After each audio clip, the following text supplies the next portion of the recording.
go into the Hispanic areas, the church is the center of the community. You go way outside the cities, the bell rings at the church, everybody comes. The same thing here. We go ring that bell, they gather.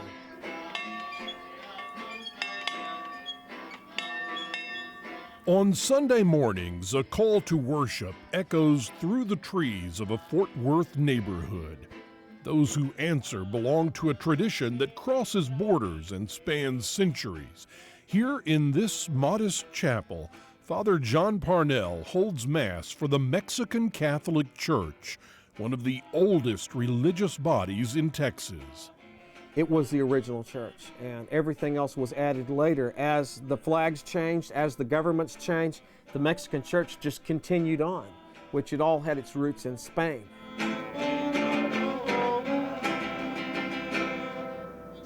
Yeah, St. Augustine is a Catholic church and a Catholic high school, but if you're picturing the, well, somewhat stuffy, more ritualistic and formal atmosphere of a Catholic church that you'd find in the middle of most big cities, well, you better think again.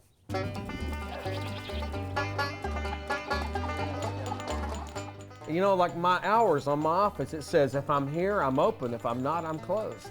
I mean, it's that simple.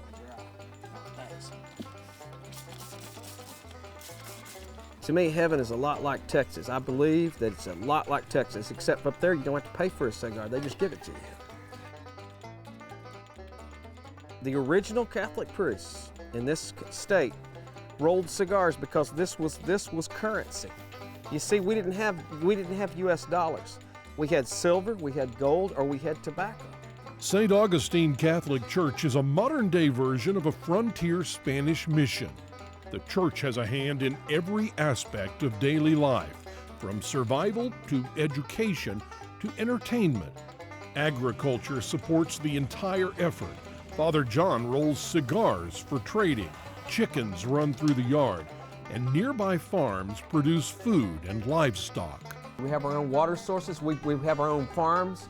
Out here by Reno, Texas, we've got a great big farm where we raise sheep and we raise horses and cattle. And it almost seems like the Amish of the Southwest. We're like the Amish, except we'll drink and fight and cuss.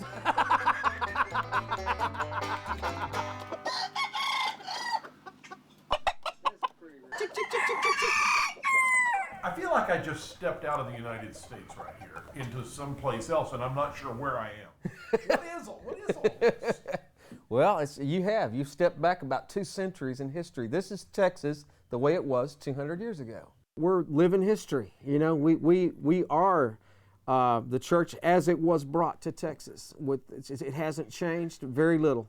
You know, we have internet, we have television. Other than that, there's very little changes. I think it's important to keep the things original as they were.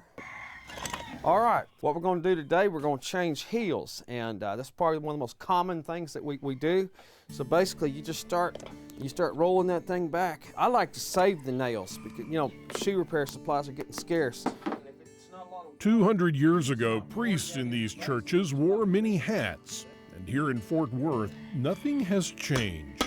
While Father John is saving souls, Master Bootmaker John saves soles, heels, and toes. The Parnell family has run boot shops in Texas since the Civil War. Now, St. Augustine Catholic Church is one of the last places in America to learn this dying trade. With every stitch, John ties 4 generations of leatherworking to Texas heritage. It's important to keep up the traditions of making boots. Texas is famous for boots and the cowboy culture and the cowboy lifestyle. And I think it's real important for us to keep up with our roots and remember where we came from. I had cobblery on both sides of the family. So I learned it from my grandfathers. They taught me and my uncles, and they did it, you know, all their lives. It was something broke, you just fixed it. So you had to learn how to sew and learn how to cut leather straight and, you know, cut it and sew it, you know, to where it would last. And because if it broke again, you'd be the one to fix it. So you might as well fix it right the first time. This self-reliant spirit beats in the heart of St. Augustine. They teach dozens of other trades and life skills to a community that largely can't afford formal schooling. I think it's very important also to take and to teach to share the knowledge that we have with the people that can't necessarily go out to the university and take classes. In other words, God brings the university to them.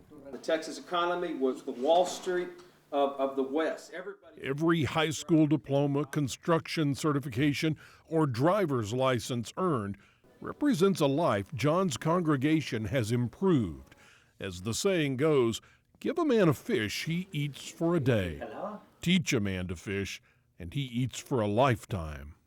Every single thing is a tool to empower the people of God to go out and to make a living. And every single thing is related, whether we're working out in agriculture or with the rolling or the boot shop. It's all a trade to get someone the ability to put bread on their own table rather than be dependent on somebody else.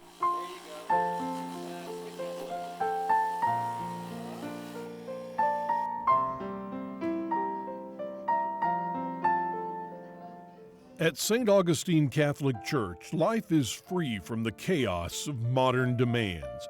Faster, bigger, and trendier don't mean much when you're singing under an old shade tree. Here, simplicity has reigned for hundreds of years, and the only tribute she requires is a moment of appreciation. I believe that life is very simple. I believe that faith is very simple. You know, I'm a firm believer that there's a lot of errors in modern thinking, and I think people need to relax and sit down and maybe just listen to the doves. For John Parnell, the old ways still work. The old ideas still matter, and you're still allowed to be satisfied with enough. To me, I wondered why everybody else is out there chasing a buck. You know, what are they going to do when they catch it? When is it ever enough? You know, all the money in the world can't buy the peace that we have here.